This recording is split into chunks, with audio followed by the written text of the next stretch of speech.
Okay, so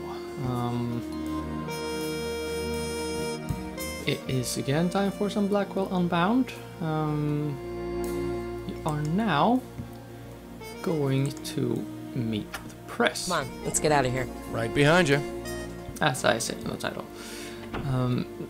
As I believe I hinted at in the previous episode, it is a bit confusing when you have to split them up post-recording like I do. I mentioned that the reporter we are going to meet now is based on an actual living person. Well, I mean, I say living, but Yes.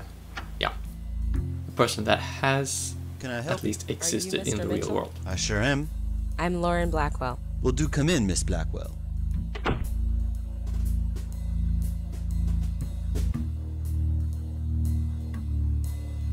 I was hoping that you could help me. Well, I'll do what I can. What is this regarding? Are you a reporter or... No, I'm not a reporter, but okay, well, I'll just go with number 3. No, I'm just doing some research. See. You're a student. More a student of life. Aren't we all? So what can I do for you, Miss Blackwell?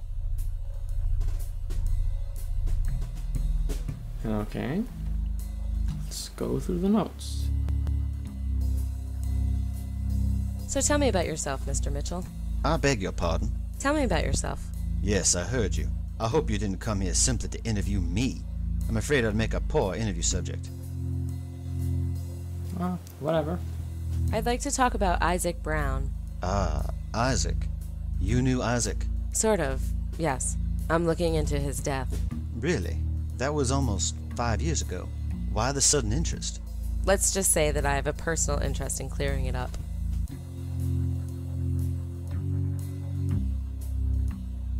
Okay, the objective here, well, what you need to do, rather, is to repeatedly ask him about Isaac Brown until you hear about his sister. Anything else you can tell me about Isaac? Why do you want to write about him? I don't want to go too in depth. Out of respect, you understand? Sure. I was drawn to him for the same reasons I'm drawn to anybody I write about. I felt he had a story that could reach people, enrich them, perhaps learn from. Really? Miss Blackwell, spend some time talking to the poor and the downtrodden. Walk down the Bowery and speak to the half-wits and the have-nots. In 1 hour, you'll learn more from them than you would from a lifetime of schooling. So what was Isaac's story? I know he played in a band called the C-Sharps. Then something obviously went wrong. What was it? Listen, have you tried asking Mr. Sharp? Yes, he's not talking. I don't blame him. He's probably feeling guilty. Guilty? Why? He has his reasons. Could you, I don't know, tell me what those reasons are? I can't do that. Of course he can't. Mr. Mitchell, I need to know what happened. Listen, I don't like this. I don't feel comfortable talking about people without their consent. I won't say any more about Isaac or his sister. Sister? Sister? Please, I'm not gonna say anymore. This sister business sounds like a familiar plot twist, doesn't it?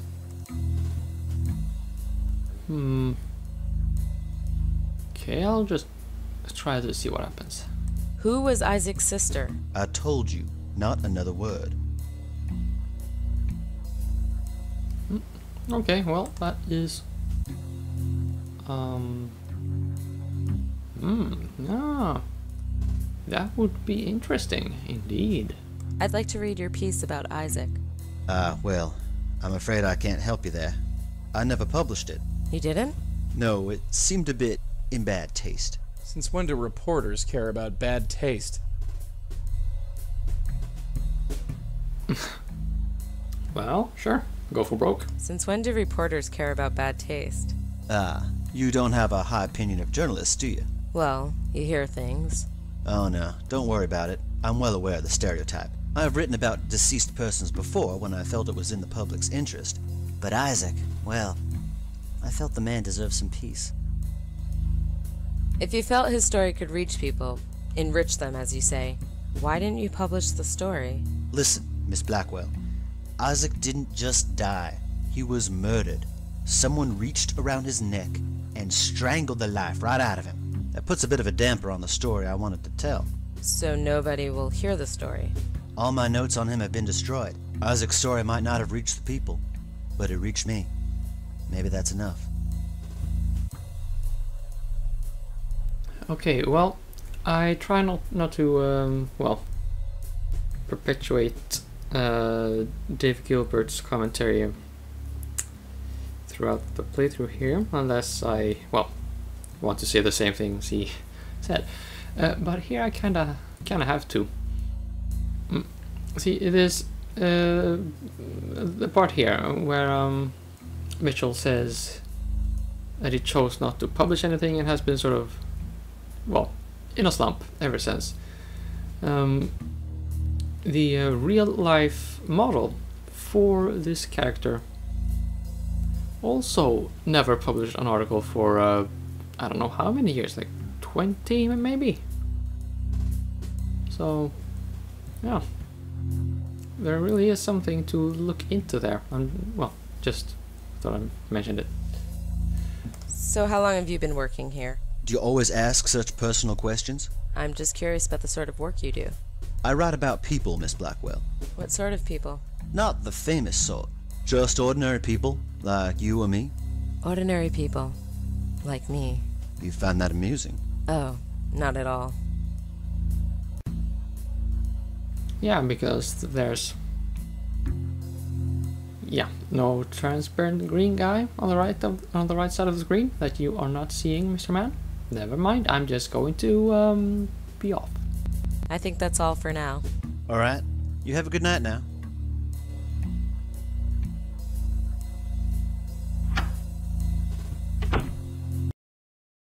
Okay. Right, so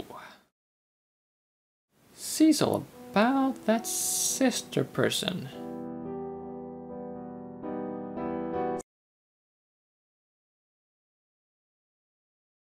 Diesel? What? Sorry for the interruption there.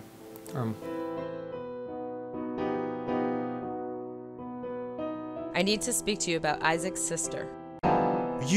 That's it! You've crossed the line, sister. It was fun for a while, but now it's time for you to leave. Ooh, now you've done it.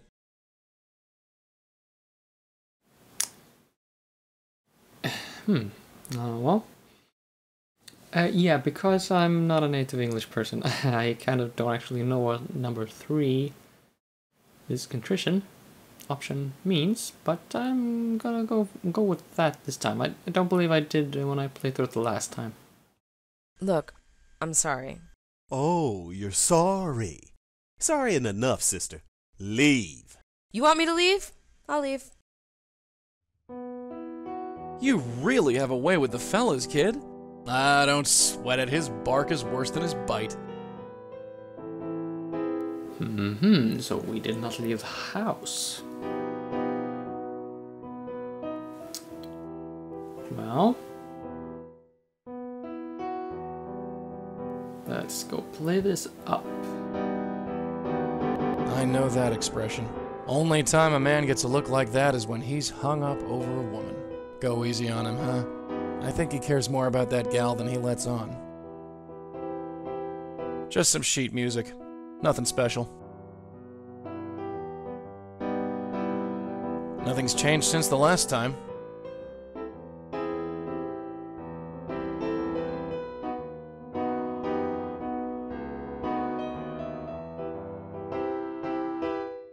I know that expression. Only time a man gets a look like that. Go easy. Oh yeah, we heard about that.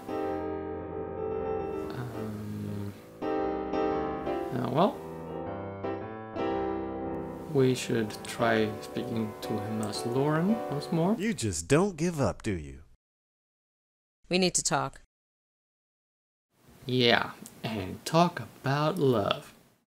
Yes, really. Talk about love. You loved her, didn't you? Of course I loved her. She was our heart and soul. I would have... Damn you, woman. Damn you. I just want to play this piano and forget she ever existed. Why don't you just leave me alone? So what happened, C? It's very important that you tell me. All right. I don't know who you are or why you're so interested, but you're never going to leave me alone, are you? No, I won't. You were in a band together, right? Yeah, we had a band. Smart girl. Then she died. Then he died. End of story. Not really the end of the story, of course. About that reporter. I know nothing else about that man. Southern guy. Talked real slow. Asked a bunch of questions. Just leave it, okay? What was Isaac really like? That fat bastard. He was good on the sax, but that was the end of his good points. He drank, he was violent, he was useless in every other way. But Sarah could calm him down. She was the only one. If it wasn't for Sarah, I never would have kept him around. Sarah Brown, huh? How did you meet Isaac's sister?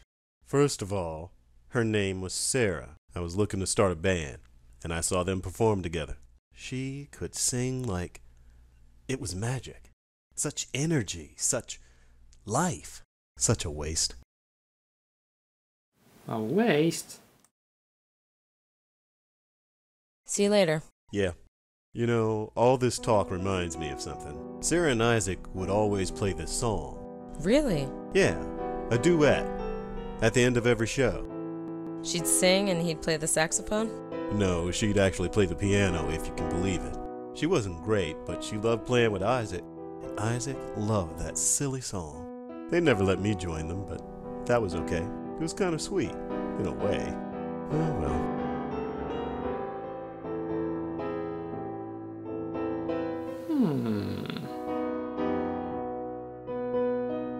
How about that? A duet. Maybe we can record that and play it for the ghost person. Cecil? What? What was the duet that Isaac and Sarah used to play? Oh, that. It was just a short little thing. Isaac would just improv the whole thing. But Sarah's was always the same. Went something like...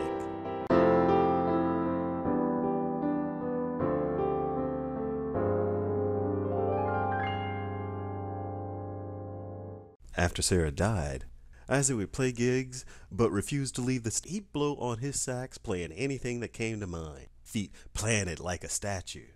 He'd just keep playing? He'd play forever if I didn't get 4 guys to drag him off. I think he was waiting for Sarah to play with him. He was supposed to finish each show with her, and, well, in his heart, he refused to believe she was dead. Yes, that is See you our later. hint Yeah. for the day. Let's see if I can make this work first. There we go. Dictation machine on. Why would I want to record that? Never mind. This is a little recording device. It's called a dictaphone. I've been using it to record my dreams.